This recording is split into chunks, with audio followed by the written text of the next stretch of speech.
here is the town hall under construction with the Dam of Amsterdam in the foreground. So it's a bustling marketplace, people kind of engaging in careful exchange, trucking and bartering, as Adam Smith would put it.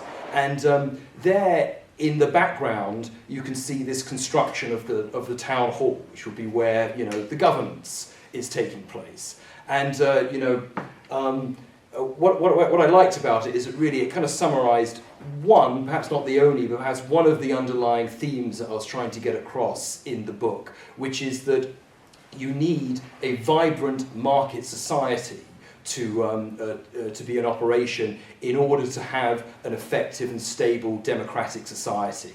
So in the midst of a bustling marketplace, you'll see the right kind of political arrangements emerging. And so that's the kind of what I took to be the lesson of that painting, and I thought that was the best thing to put on the cover. Just to outline what my comments are going to look like, I'm going to kind of say what the central feature of my book is about, which is taking this extremely powerful 20th century and early 21st century philosopher John Rawls, and really what I'm about is updating his political economy.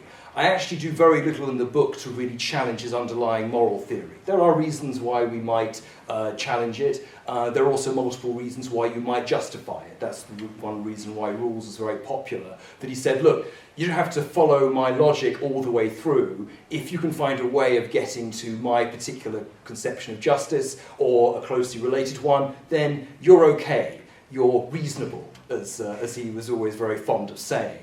So what I'm saying is that's actually okay. That's actually not a bad position to be in. But the next leap to the kind of political institutions that you might want to see, that we need to take with quite a careful set of empirical and conceptual ideas that have been developed since Rawls's work, which sort of started in the 1970s. And when it came to economic theory, didn't really develop all that much since then. So there's been a big update in political economy since Rawls got started, and we can put that and come up with something quite interesting when we bring in that contemporary political economy and add it to his theory of justice. And then I'm going to briefly illustrate two thought experiments from the book.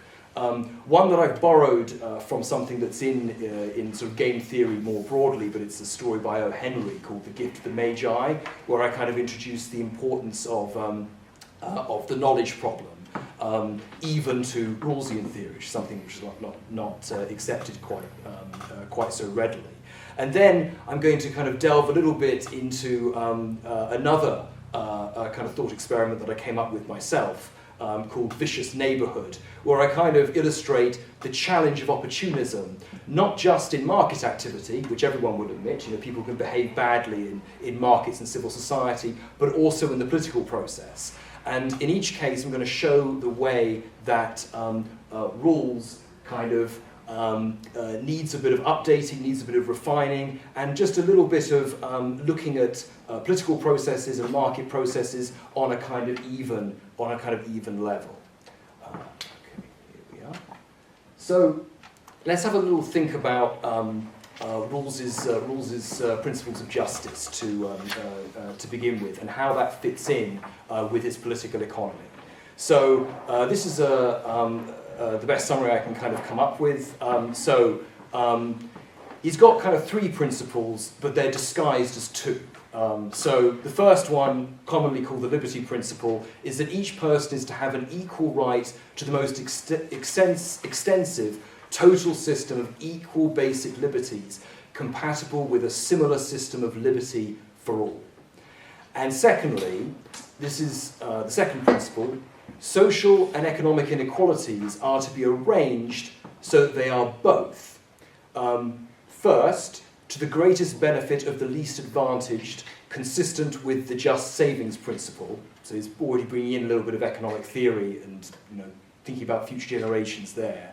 And that's commonly separated out and called difference principle on its own. And secondly, it must be attached to offices and positions open to all under conditions of fair equality of opportunity.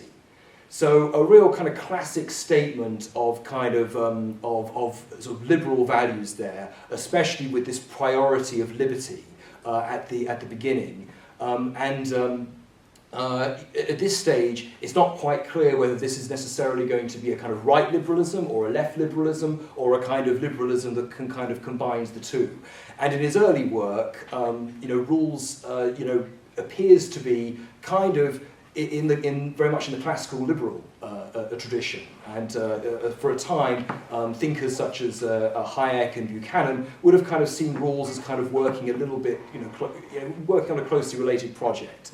But by the time you get to the theory of justice and the institutional implications have been worked out, you find that Rawls has taken quite a strong left turn in what he sees as the institutional implications of his theory.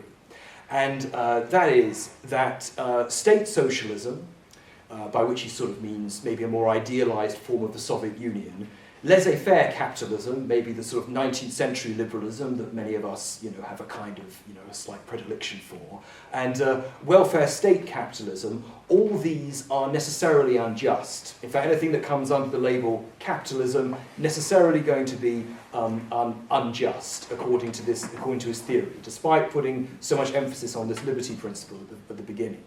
On the other hand, what he calls a liberal socialism, or a property-owning democracy, can be just. Now, the property-owning democracy that Rawls is suggesting is something that he borrows from James Mead, an economist who actually wrote a few things for the IEA, the Institute of Economic Affairs, over the years. But his conception of property-owning democracy is quite different from, for example, what John Major or Margaret Thatcher or any of the sort of conservative theorists kind of thought about it.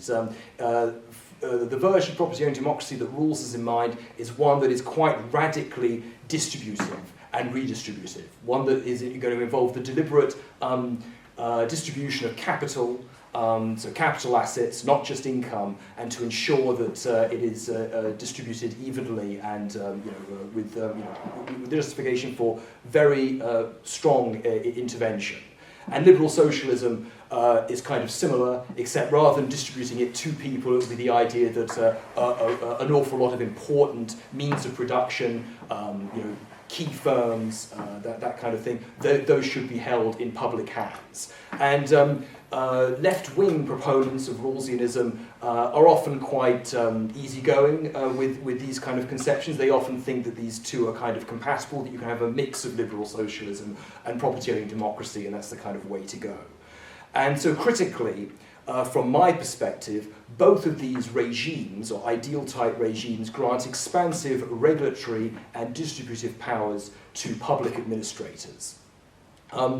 And critically, I don't think this comes necessarily from the principles of justice that Rawls spends so much time defending.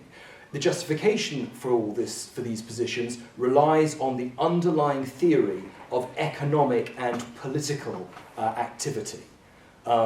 So that's kind of where kind of the rubber hits the road for Rawls. And so my approach to updating Rawls' political economy is to first identify the key theorists that inspired Rawls on the economic side, and then to kind of say what we kind of now know, or kind of updating these thinkers with what we now know from work essentially in new institutional economics since they were writing. So James Mead provided the theoretical foundations for liberal socialism and a property-owning democracy. Richard Musgrave established the theory of public finance as a technical challenge that benevolent policymakers can overcome.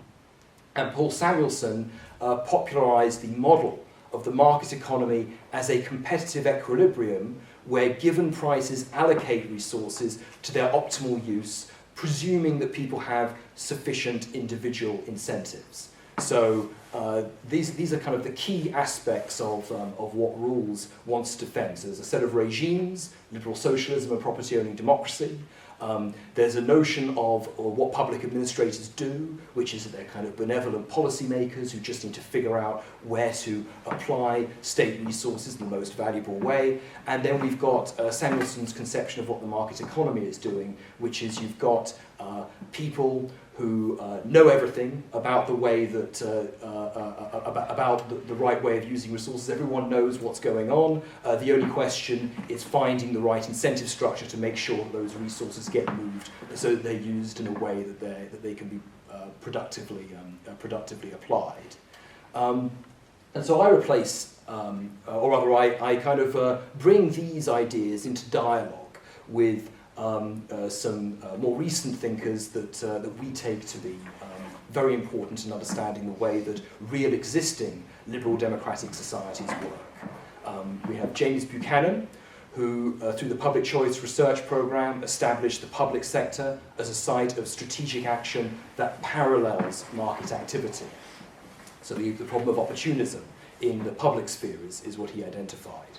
We've got Douglas North, who developed new institutional economics, and critically he showed that markets were not free and competitive by presumption, as Samuelson would imply, but only in the presence of transaction cost lowering institutions.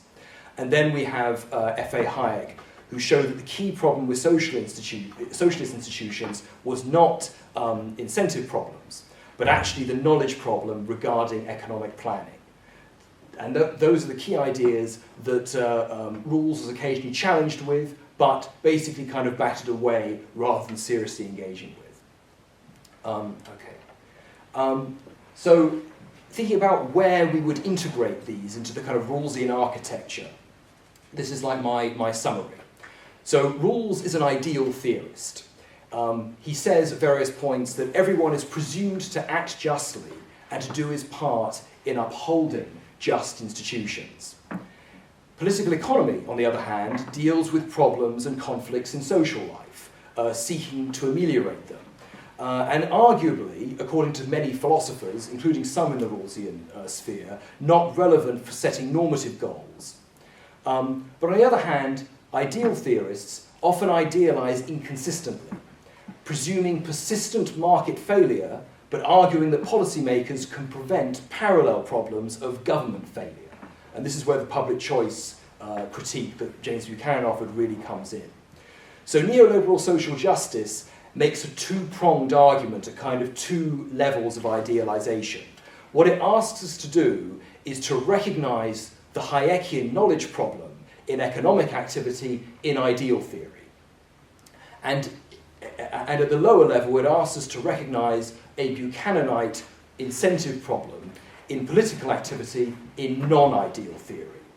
And the result is that it turns out that institutions of welfare state capitalism meet the principles of justice under both idealized and realistic assessments. I kind of latterly in the book say that it's possible that we can combine welfare state capitalism with what I call a robust property-owning democracy, so a kind of modified form of what Rawls wanted. But basically, the critical idea is that Rawls's dismissal of capitalism on both moral and practical grounds doesn't quite work. And what we need is a kind of sophisticated, nuanced version of capitalism, and that's more likely to work with Rawls's principles of justice.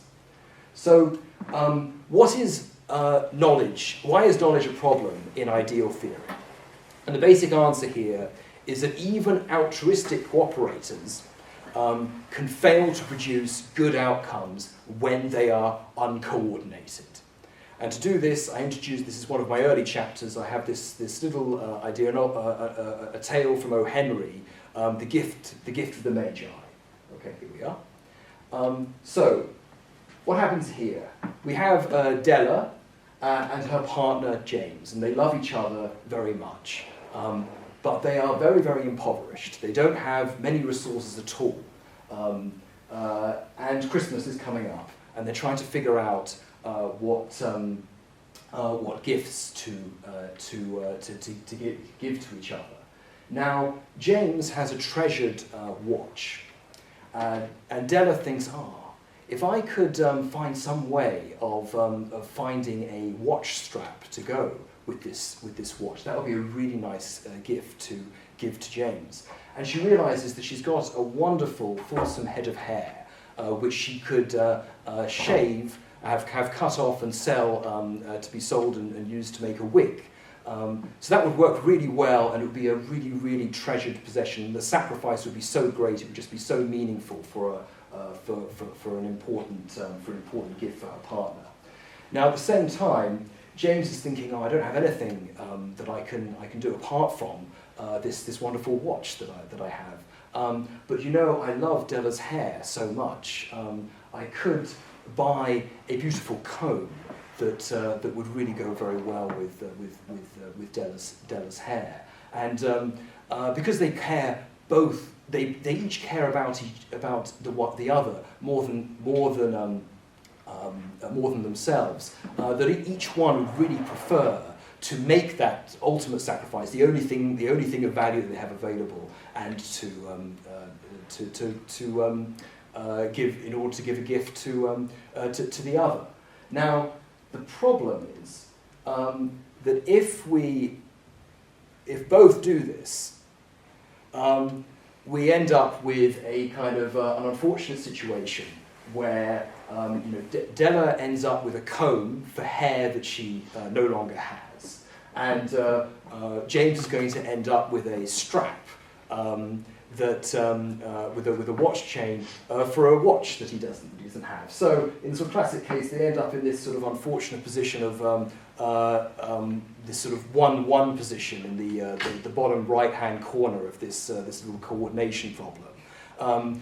Being altruists, they prioritise the welfare of other agents, which means that they kind of have flipped preferences, which means that ideally they would like not to receive a gift at all, have the other person not do anything, and they get to give a gift which is then valued, even more valuable by their partner. But on the other hand, if each of them really wants to show how much they care for each other, then presumably they're both better off if they each avoid buying a gift, and they end up in this left-hand top corner where they get to keep the watch and they also keep their hair. I mean, after all, James likes to look at Della's hair, and it's a nice watch. It'd be a shame to lose it. So the gift of the Magi is the mirror image of the prisoner's dilemma. And what I want to say here is that even just and moral people need institutions and of coordination at the scale of a society to act justly to one another and not end up impoverished and exhausted. So, if you imagine like this one-off shot, you can imagine, ending up in the situation where they both sacrifice. It would be, it's a sweet story, it's a sweet fairy tale. But that's not the way to run a society. Everyone's going to end up extremely poor and worse off if we don't have some system for ensuring that even altruists can figure out what other people are doing and what they actually want to do. So why does coordination require market institutions in particular? And my answer here is the burdens of knowledge. First, citizens cannot know which configuration of productive resources will best meet the given consumer needs for a political community. That I call the calculation problem.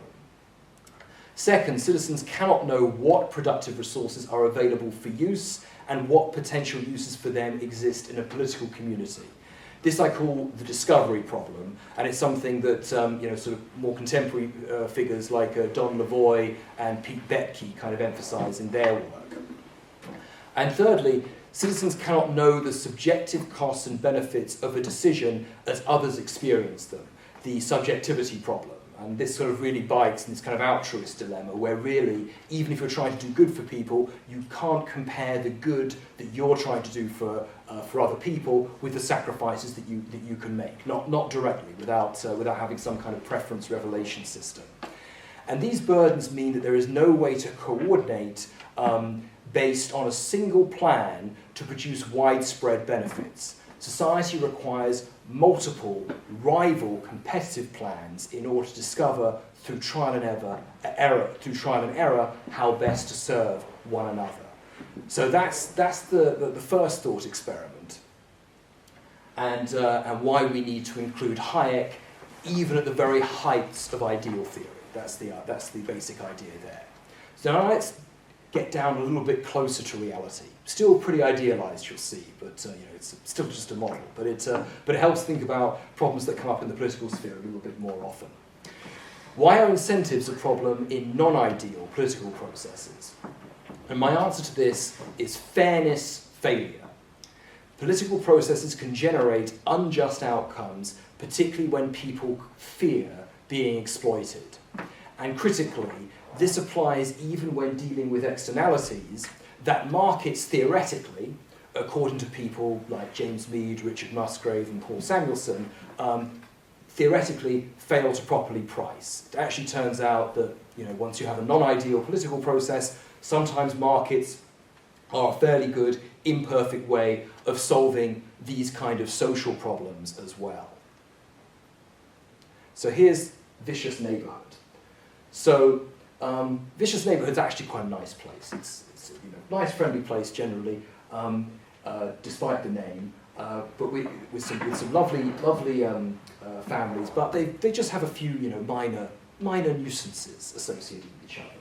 So first we have the Adamses, who they like to smoke marijuana, and the marijuana wafts across the street when they do so. So it's kind of the other families are not so keen on the smell.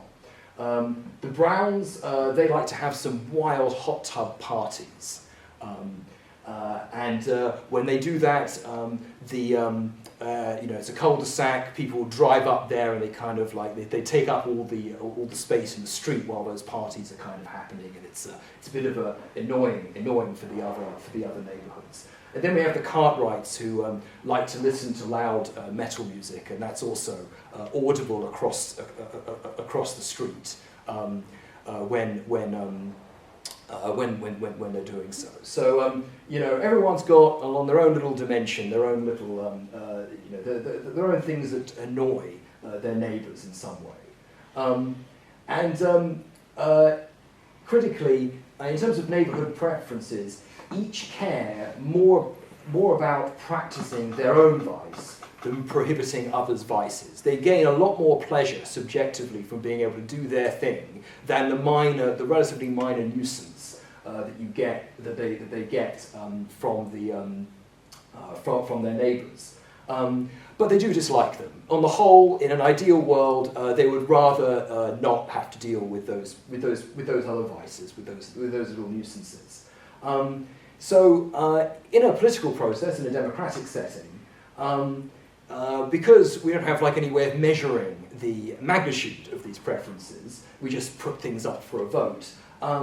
We will end up with a situation where if we have sincere, non-strategic voting, we're going to end up with people, honestly saying, I don't like what these people are doing, I'm going to vote against it, and I'm going to obviously vote to exempt my own thing from being regulated. In each case, each vice finds two people who'd rather have it banned, which means the ultimate result is you get all three vices banned, and the neighbourhood becomes a little bit different. It's a more regulated, more sedate, not quite so much fun. Critically, it would have been nice for everyone if everyone had done tolerant voting instead. So if they'd come together, and perhaps in an ideal democratic setting, this is exactly what they would do. They would come together and they'd realise, I do dislike what these people are doing, but I can see that they derive as much pleasure from their little vice as I do from my little vice, so I'm going to tolerate that. And so they recognise and weight the preferences of others after having a little chat, and nothing ends up prohibited. So that might be kind of one nice ideal outcome. There is, however, a little problem with that in a non-ideal setting, strategic voting. So having had this little chat, and said, I think if this comes up for a vote, let's all just be nice and vote to be liberal. There's always the possibility of two of the groups thinking, we can end up in a better situation than that, the two of us, by ganging up secretly, at least before the vote, on the other one. So in this case, it could happen either way, but imagine the Adams and the Browns are just a little bit closer in terms of neighbourly affections, and they have the opportunity to have this little back chat, and they figure out, we can vote to tolerate each other's vices, but we can still ban the Cartwright's metal music. So we end up better off. Curiously, in this outcome, the strategic vote is actually is also Pareto. It's Pareto optimal. It's not a great situation for the Cartwrights, but there isn't actually a situation, if a purely non-strategic majoritarian process produces a worse outcome than the ex-ante position where everything is tolerated. But strategic activity in democracy puts you on the Pareto frontier, but not in a way that we find particularly normatively attractive. So why do we need constitutional protections for economic activity and property rights? Critically, the mere presence of externalities does not mean that a majoritarian democratic process can correct them without imposing yet higher costs on the community. When attempting to vote fairly, i.e. weighting other people's interests and values appropriately, after some nice democratic deliberative discussion, citizens are exposed to exploitation by strategic voters. So, there's still the possibility of people winning out, and in an opportunistic world, a non-ideal world, people are going to be very diffident about that happening. And even when voting produces a Pareto-efficient outcome, in which no one can be made better off without making someone else worse off, the result will often be unfair. And that's why I call it fairness failure. So in other words, it's possible to exploit a minority, a less connected minority, in this case the Cartwrights, through the political system, in a way that you couldn't do if you were relying on voluntary contracting and a presumption of liberty, essentially. By contrast, secure property rights can provide a basis for voluntary bargaining and proprietary governance, which can more effectively reduce externalities. So you kind of come up with smart things like, for example, maybe paying the Adamses to install some kind of air conditioning or some kind of extracting system, so they can filter out the marijuana before it gets to the street. There's lots of options. A bit of you could the other families could invest in noise-cancelling headphones, or maybe the Cartwrights could invest in some sort of double glazing to ensure that their noise is reduced. Lots of possibilities. Once it turns out that people's rights are not on the table, that kind of voluntary bargaining becomes very possible at that stage. So as a result, under non-ideal conditions, constitutional restraints on political interventions into the economic sphere assures citizens that they will not be subject to exploitation. So those are kind of the two key thought experiments that kind of motivate maybe the two. There are several parts to the book, but they're maybe the two major theoretical parts of the book before I kind of delve a little bit into my opinion on public policy. When it came to Vicious Neighbourhood, I kind of chose what I suppose you might think of as a kind of civil libertarian example, because really I'm a civil libertarian at heart. If you look at some of my early work, I'm not so concerned about economic liberalism, and this sort of developed to kind of alongside that. But when I think about, say, the housing crisis or the crisis in infrastructure, and perhaps energy infrastructure today, something we're really battling with in this country. It's one of the main reasons why we're dealing with low growth. I actually see these things as very connected. It's like when you have political systems that put an awful lot of emphasis on the ability of neighbours, of localities to kind of veto developments, veto important things on relatively partial, relatively capricious grounds, or grounds that don't really figure out where the benefits are. Everyone wants cheap energy, for example. They want cheap and they want renewable energy. They just don't want any of the utilities required to deliver that anywhere near them. That's the issue. And unfortunately, the political process is often very bad at kind of reconciling those tensions in a way that I suggest an appropriate a constitutional system with more protection for property rights, which includes both the civil protections but also protections for economic enterprises, you're going to be more likely making everyone better off, even if they have to put up with a little bit of nuisance here and there as well.